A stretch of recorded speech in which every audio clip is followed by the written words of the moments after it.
Hello, Veronica Andrews here with Off the Shelf Books on Tour.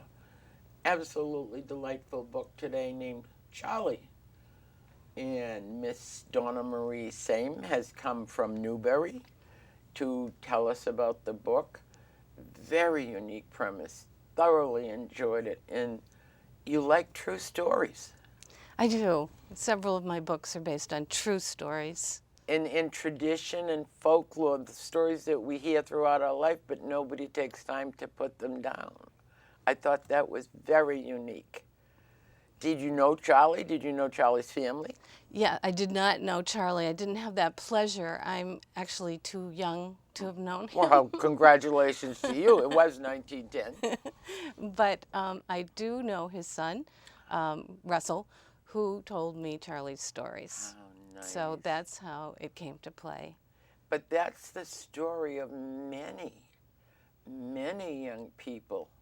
And I can remember a particular segment of the Waltons in which they took the orphans on the orphan train and had them sing in different communities, and then they'd line up and the farmers would choose which one they wanted to take home. Exactly. Mm-hmm. So his voice got him to Maine from Boston, not an easy transition. No. Mm-mm. No, city boy, country boy. And very hard to learn as much as he wanted to on a farm. Thank God that he had a friend. Yes, Laura. Mm-hmm. Laura saves him. I think it would have been just terrible for him without her and her friendship. He, being such a city boy, and as the beginning of the book really creates that scenario. Very well described. You feel as if you're sort of looking in over the pages of a history book. It was such a pleasure to write because I had Russell, Charley's son, feeding me the stories. Mm-hmm. And he didn't necessarily feed them to me in the order the book is written, and they came at odd times and places. But that's how folklore and traditional stories go. So applause at getting it together and retaining the timeline. Yeah, it was definitely like the weaving of a Tapestry. a piece of art, and so it was a puzzle, and I put the pieces together, and I wanted to do it writing for young children, meaning ages 8 to 12 for a middle grade reader. I wanted to do it within a year's time. So I had to take the different episodes and place them where they belonged in the season to get him through a year.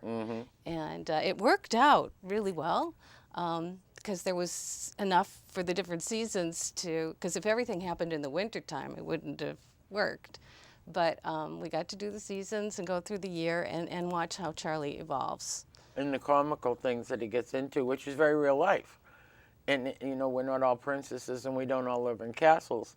And it's very realistic to what you would come up into, especially if it was a whole new world and an abrupt reality. But he wanted to make it work. He wanted to stay. He had the fighter in him. As you can see, I don't know how well on TV you can see, but Charley, he's got strength there. And he had the fighter's instinct to survive. And I also like in my books to take and place my character somewhere where they're not really comfortable. And to take Charley out of the city, which is true, and put him in the country, which is true, it truly happened. And then to compare and contrast how he felt, how he reacted to things, what relationships he had at those different varying points in his life, and how he managed in the end to survive. Did he finish up in Maine? Did he stay in Yes. Maine for the rest of his life? He stayed Really? in Maine. Did he grow Maine, potatoes? Maine farmer, I think he probably did. Isn't that, I mean, I can't get over the amount of potatoes that are grown in Maine. Do any of us realize it unless you're driving through and seeing them come in a historical story that I did? I'm from Woburn, and Woburn went up, and the women would leave everything and take only one pan, one pot, and one spoon. And one Woburn took a potato plant. and they moved to Maine, and I think she started it all. But that's One another little spud. yeah, but that's another folklore story and a story that comes down, and I just love them, and I'm so glad that you've put it down in print, not only for Charley, but for all the other Charleys who lived that life, who survived against unbelievable odds. It's true. And you don't hear of that kind of, it was a step up and it was a helpful hand. The farmer needed the body, the kid needed the home, so they mutually had to respect one another, or the farmer went without the help and the kid went without the home. And the lessons they learned for later on in life. Yes. And the interesting part for Charley was that not only was he not a farmer, he was a city boy, but he could sing. Well, in the scene where he's chosen, which takes a while, he isn't chosen right away because he's slight, he's small, he's short. That's why he could get through a window and steal the donuts. So he had great advantages there, but on a farm it's not an advantage to be short or slight. So often when they were lined up after the service in a church or community center, wherever they were, the stronger boys would be always chosen first. The farmer wants the laborer. They want the stronger boys, and so he was often passed over, whereas his sister and his brother were already chosen. And there's also the emotional impact that they were hopefully to be kept together. They promised they'd try to keep siblings together, but when it comes down to it, a home's a home, and not many people want to take 3 children. They want 1 or 2, but not 3. And so they got placed separately. But Charley's voice carried him up to Maine because he was the soloist, so he went with all of the different train excursions, wherever they went. And when he sang in Maine, he was chosen for his voice by the farmer's wife. Well, that usually was the ruler of the roost. And she won. She won, Charley, because she actually was musical herself and taught piano. Did he connect with his brothers and sisters later on in life? Yes. Oh, as a matter of fact, they did connect and stayed connected. Oh, good. And one of the older brothers, who's now 97, he wrote a book about his growing up, and he has some old photos, which were wonderful. So we saw photos of Charley and some descriptions of the farm. And Did he put on weight as he stayed on the farm? yes, he did. He got stronger. He could feel the muscles coming. He always stayed a slight person. Trim, I guess would be a better way to say it. But he was always a character with a little twinkle in his eye, and there's a picture of him sitting in front of a potbelly stove, and he's got galoshes on and his overalls, and he's reading, and he's a grown man, probably, I would say, in his 40s or early 50s, and he's got the vegetable catalog out, and he's sitting there perusing the vegetable catalog. And it's like, yes, that's Charley. Oh, nice. And his son grew up, they all grew up on a farm. Definitely, they were raised And on a how farm. many children did he have?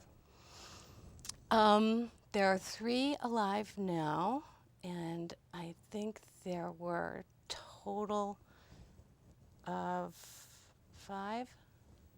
Nice round number. And Russell was the baby. He's the youngest. And he's definitely a dear friend. And we did this together, and he is definitely a chip off the old block. Oh, cool. But what a treasure to have the story of your family and put there for Charley and for the children to come. You don't get that. My husband was gifted his family history about 10 years ago. His father was an orphan. And to be 40 years old, and all of a sudden, my husband's a tree man, so he got his roots. And those of us who grow up knowing, you really take it for granted. When to be gifted It's just we can't imagine it because we've not lived without it. Some limbs would like to cut off our family tree every so often. Yeah, get an eraser out and take that branch off. But it's true that it's a lovely treat for the family. They've really enjoyed it, and there are greats coming. So along the line, new babies are being born in the family. So it's really it's a gift to have Great book the story for of Charley written down. a youngin' today. I mean, you can read that this happened in a history book, but to identify and listen to and go along with someone your own age at a time that long ago, to know what it was like, the daily workings, the getting up, the disappointment, the highs and the lows, and I think you did a wonderful job. And the fact that it's a true story and you were personally involved in it is probably what makes it glow. It emanates more than just a fiction story, I guess it is. But you like to do that. Now, Hurricane Mia is another folklore. Hurricane Mia is an adventure story. It has folklore in it. I wrote it. This is not based on a true story. We spend a lot of time in the Caribbean. We have a house there in the Turks and Caicos, and I love the setting of it's an archipelago of islands, and each island has its own personality, and they have different cultural differences even between the islands. And traditions. And so what I did for Hurricane Mia is take a girl from Boston, coming from nowadays with everything, and put her on the island, and she's miserable. She doesn't want to be there. She's separated from her mother. She and her brother are sent for the summer. Her mother's ill, so she wants to be back here with her best friend and her dog. But she's thrown into the situation with, and she ends up making a friend with an island girl, Nisha.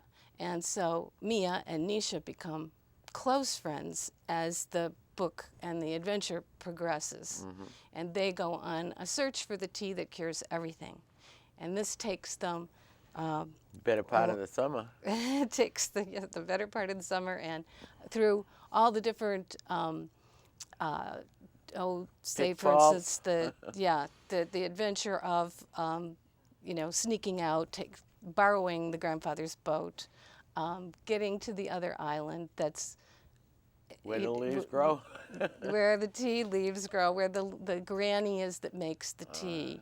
And they meet the granny, and she's, heaped in, old-time healing arts and herbology and all of that. It's not witch doctors. It's actually what we use. It's holistic medicine today. And she's the granny is a wonderful character. But it's also fighting with all the different pulls and tugs of putting two girls together in an unusual situation from two different cultures. We have very different culture, but what a benefit to the two of them. And again, if you get a young person to read it and they find themselves in a similar situation, you've sort of got a roadmap on how you handle this or that situation, or how you could, if you choose, if you take your nose off the iPad and check out the sunshine and the sand and look at that shell over there. Now there's another one, Simon and Sandy. Where's Seim and Sandy? That's my first book. It's a picture book. And this one, it's my baby. This is what, actually my daughter started me to write, to become a writer, was definitely through her influence and encouragement. I had studied social welfare and special was a education. Teacher in special ed, and then retailer for a toy store.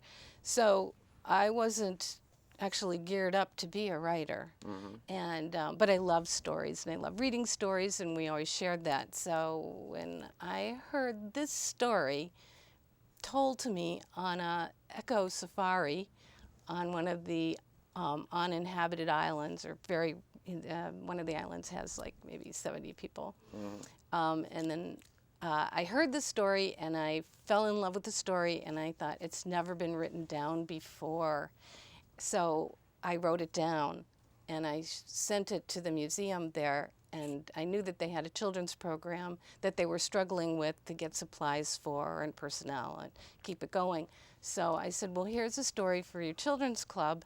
You can put it in your newsletter or use it. And in 3 hours, they had emailed me back and said, no, we want it to be a book. Oh, cool. And it's won many awards. It's won many awards, and it's on its third printing now. Now, is that a true story, a folklore, or a traditional tale? A little bit of everything. It's probably a little bit of everything. It was told as a true tale that there really was a donkey, and he really did go around with his master and deliver the water every day to the gates within the town, and each gate was painted a different color.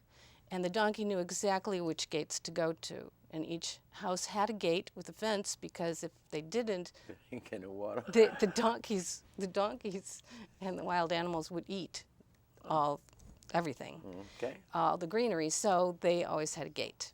And so the donkey knew which gates to go to, and one day his master doesn't come out of his little house, and Sandy is the donkey and Simon is the master. So Sandy goes by herself when he doesn't come. She's perturbed. He doesn't come. She's upset, but she goes by herself. And in the true story, she did go around by herself, and the children started to follow her like a Pied Piper, and they would ask, "Where's Simon Sandy?" Because they were always seen together. There was never one without the other. So they knew something might be wrong. And there was. In my story, I have him trip over his cat, Blackie, and he has a swollen ankle, and he can't walk on it. So they find the good doctor. The good doctor takes takes all the children and the donkey and everybody up to Simon's cottage, and he bandages his foot, but he cannot deliver the water. So the children go with the donkey, and they deliver the water. Cool. I like it. So it's a great little story. The museum actually sells this book, and it supports the children's program now. Oh, congratulations. What a nice thing to do. Excellent. Now there's another one. And this is my second children's book, picture book.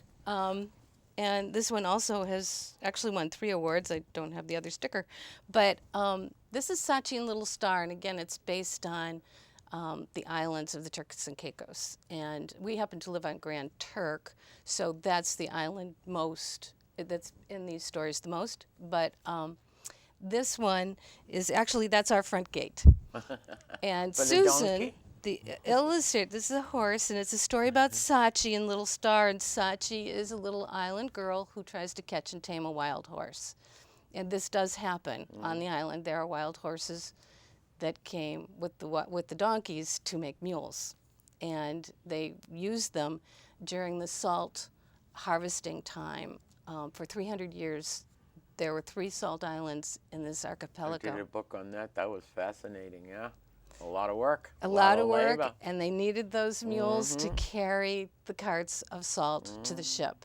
So once they were no longer needed, the animals were let go, and they just became wild. So they live there. So they're actually not wild, but they're feral. Rewilded. Yeah.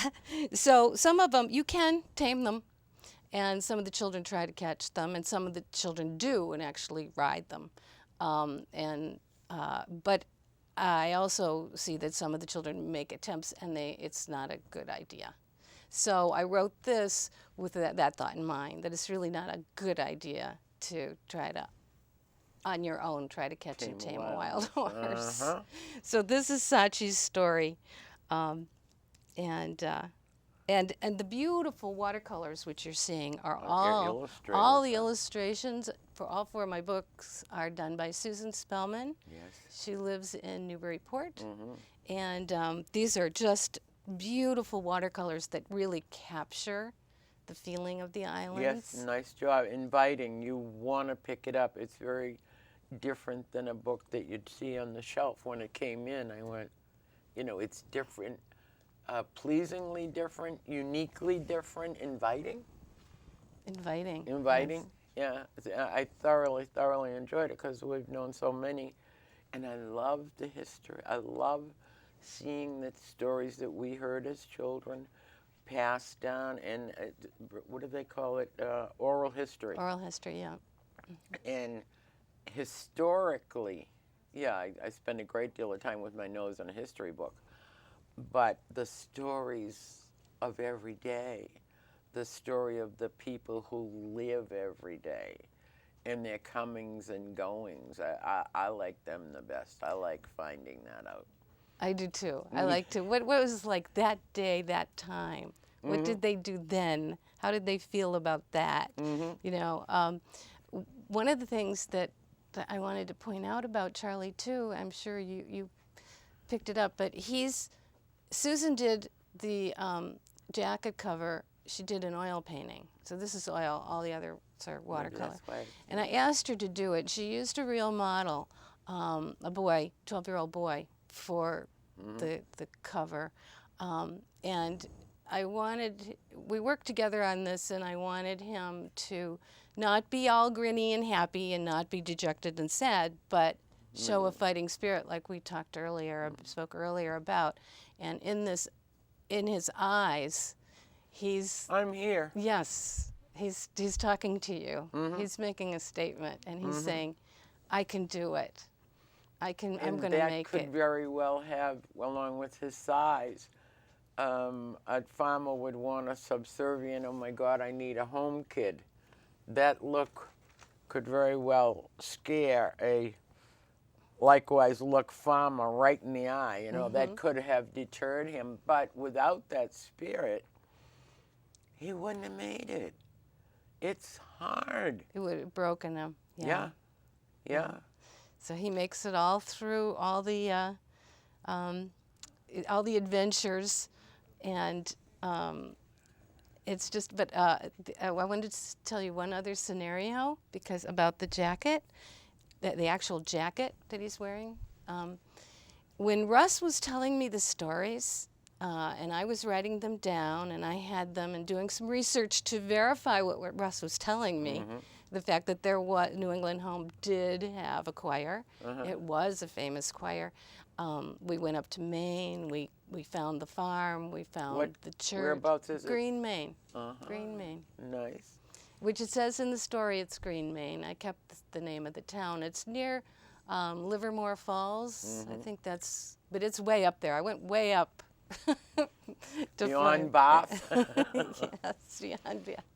And so as Russell was telling me all the stories about the apples and the cows and the ice cutting and the different parts, he came over one day and he said, I have something for you. My sister found this in a drawer in the farm, and she sent it to me, and he said, I think you should have it while you're writing Charley. And I was bursting with excitement and curiosity. Yeah. What is it? And so he held it out, and it was a swatch of Charley's coat. And it looks very much, because I gave Susan the swatch when she painted it, and she used that to base the colors of the tweed in the coat. And it also had a piece of the lining. And pinned on that was a little note, and it said, the coat that Charley wore the night he came to Maine. Wow. So I had that with me for the duration of writing. Once I started to compile it into a book, I had Charley with me. And so Russell said, well, now if you get stuck, put him right here, and he'll help you out. So I just laughed and thanked him, and it was, this is a treasure. I kept it right with me whenever I wrote. So Charley was right there. And a couple times when I wasn't sure which way to go, this way, that way, there's a little artistic license being taken here. Could I have this happen or have that happen first? And then I'd just take the swatch and I'd put it up there and I'd go, Okay, thanks. Got it. Works for me. Now, you thoroughly enjoy the adventure. Having not aspired to be a writer, what do you enjoy the most? I enjoy the writing, the process of writing, Uh-huh. creation. With Charley, I love the research, finding out little bits and pieces, and then finding out that they're really true and it really did happen, and finding the microfiche in the Boston Public Library that said the New England Home Choir sang at King's Chapel on December 5th, 1910. It was like eureka. I couldn't believe it. So that was fun for me. And the other most exciting part, besides actually saying, oh my gosh, it's a book. Giving birth to the book. How about waiting for that box to arrive when you actually, isn't it like giving birth to your 25th kid? It's a very exciting and emotional experience. Now, do you, you said you've only been one other television interview. Do you like the roaming around and telling people about the book? Do you like the personal experience? I love talking about Charley. I love talking about all my you books. You light up when you... Anyone that will give me... Does he feel like your child? Yes, I fell in love with Charley. Well, thank you for giving birth to him. A beautiful book, which I thoroughly enjoyed, and I would recommend to anybody. And I often give books, but I only give books that I read so I can discuss it with the child and know where their brain is. We're out of time. How'd that happen? We were having fun. Will you come again? Are you going to do another one? Well, I'm working on an African travelogue. Actually, my husband and I went on a safari to Tanzania and Zanzibar, and so we did a cultural safari as well as animal safari. Oh, sounds so I interesting. picked up some nice tales. Well, can we pencil you in for a return engagement? Sure. Well, thank you very much. Thank you for coming. My pleasure. The book is Charley. It's a Boston story and Maine. It's a true story. It's a delightful story. And our author, I'm just checking, Donna Marie Seim. Thank you very much for coming and being with us. Bye.